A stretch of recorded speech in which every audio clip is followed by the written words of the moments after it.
میں اللہ پہ قربان جاؤں، صدقے جاؤں کہ اس نے بھی توبہ کا دروازہ ایسا کھلا رکھا ہے، نہ کوئی عدد کی قید ہے، نہ کوئی عمر کی قید ہے، نہ یہ کہتا ہے 1000 دفعہ توڑ دی تو پھر قبول نہ ہوگی، نہ یہ کہتا ہے 60 سال عمر گزر گئی تو پھر توبہ قبول نہ ہوگی، بلکہ کہتا ہے ما لم یغرغر، جب تک تیرے گلے کا سانس باقی ہے تیری توبہ کا انتظار رہے گا۔ اور پھر ساتھ یہ کہتا ہے کہ تو اتنے گناہ کر کے زمین سے اٹھا کر آسمان کی چھت کو لگا دے، پھر ایک دفعہ کہہ دے یا اللہ معاف کر تو میں سارے ہی معاف کر دوں گا، ولا ابالغ، مجھے پرواہ بھی نہیں ہوگی، پرواہ بھی نہیں ہوگی۔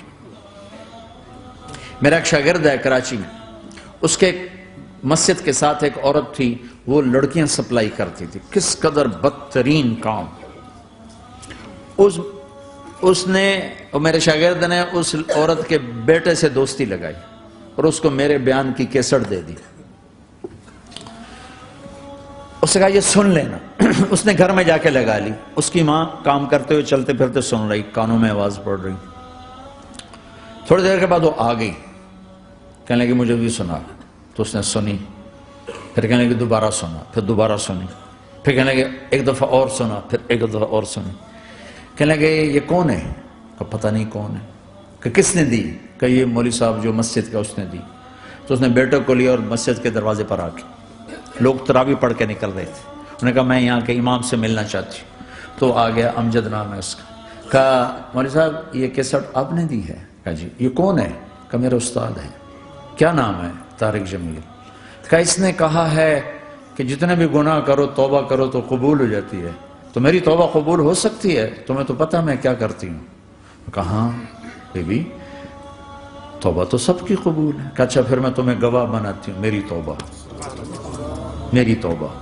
اور اگلے دن مسجد میں آنا شروع کر دی تراویح میں، اور دعا کرے یا اللہ اگر میری توبہ قبول ہے تو مجھے اٹھا لے، اگر میری توبہ قبول ہے تو مجھے اٹھا دے، اگر میری توبہ قبول ہے تو زور زور سے دعا کرتی۔ عورتوں کے اس میں جدھر عورتیں نماز پڑھتی تھی، 29 کی رات سجدے میں اللہ نے اس کو موت دے دی۔ ساری زندگی لڑکیاں سپلائی کی اور موت آئی رابعہ بصری جیسی۔ توبہ ایسی چیز۔ میں نواب شاہ میں تھا تو ایک وڈیروں کو جمع گیا، وڈیرے مسجد میں تو آ نہیں سکتے، سندھی وڈیرے، تو ہم نے ایک وڈیرے سائیں کے گھر میں ہی بیان رکھ دیا، تو وہاں آ گئے سارے۔ تو ایک وڈیرے کو لے کر بڑی مونچھیں اور جلالی چہرہ اور بہت غلط زندگی، میں نے بیان کیا، وہ بیان میں روتا رہا۔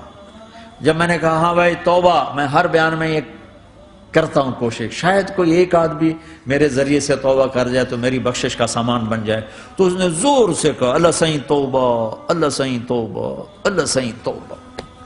ساری زندگی کی غفلتیں تھیں۔ گھر گیا اور یہ ظہر پہ بیان ختم ہوا ہے اور مغرب پہ اس کی موت واقع ہو گئی۔